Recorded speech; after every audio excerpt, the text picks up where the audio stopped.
A little bit of a defensive lapse tonight. A few giving up on the breakaway. What were your initial takeaways from tonight's game?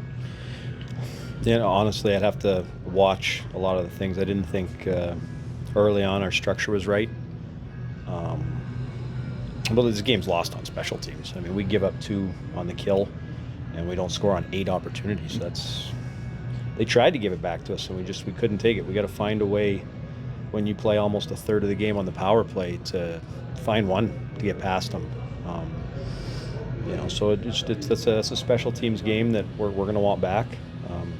Watch the film and hopefully make some adjustments for tomorrow.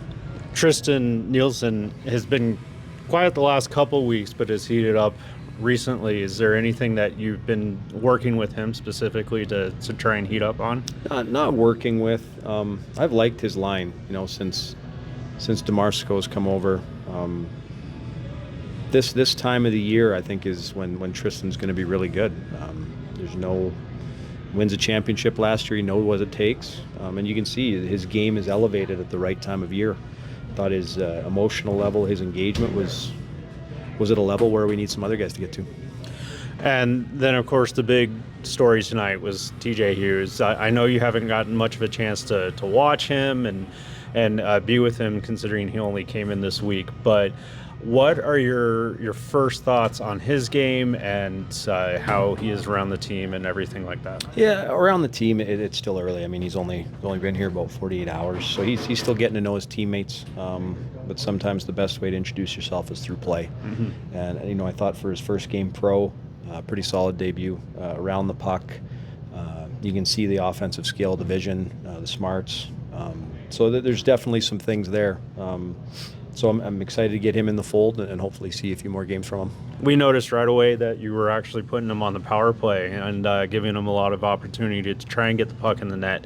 Was that done on purpose or just the way that it had, the lines rolled? No, I want to get him on the power play. I think that's somewhere, when you get players in, you want to put them in the best positions to succeed. That's something he's been good at. It's a position that we feel like he can add. So you're just trying to put players in positions that they're comfortable and give them their best opportunity to add something to the group. Now, of course, you guys only needed 1 point tonight. Now it's down to scoreboard watching with Henderson and whether they lose or win to Tucson. Were you guys scoreboard watching whenever you went to the locker room? No, it's in our hands.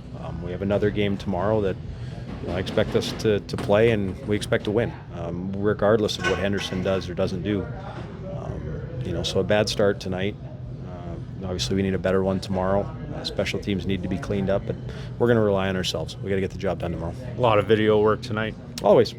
Nothing any different than if we win or if we lose. You're always looking to make adjustments game to game. Give our guys, again, the best opportunity to have the most success. Now, of course, you had a lot of healthy scratches. I would imagine just because you guys are loaded up with the end of the season and everything. But are we going to be seeing a lot of changes to the lineup tomorrow? Yeah, I don't know. That's something I'll chat with the staff. That's the nature of the end of the year. There's just a lot of bodies here. We brought in some PTOs, some different players, and we've gotten healthy kind of at the same time. So it's a good problem to have, in my opinion. Lots of players that are hungry to get in the lineup. But whether or not we change it, drastically or subtly, that's something we'll talk about as a staff. Awesome. Thank you so much.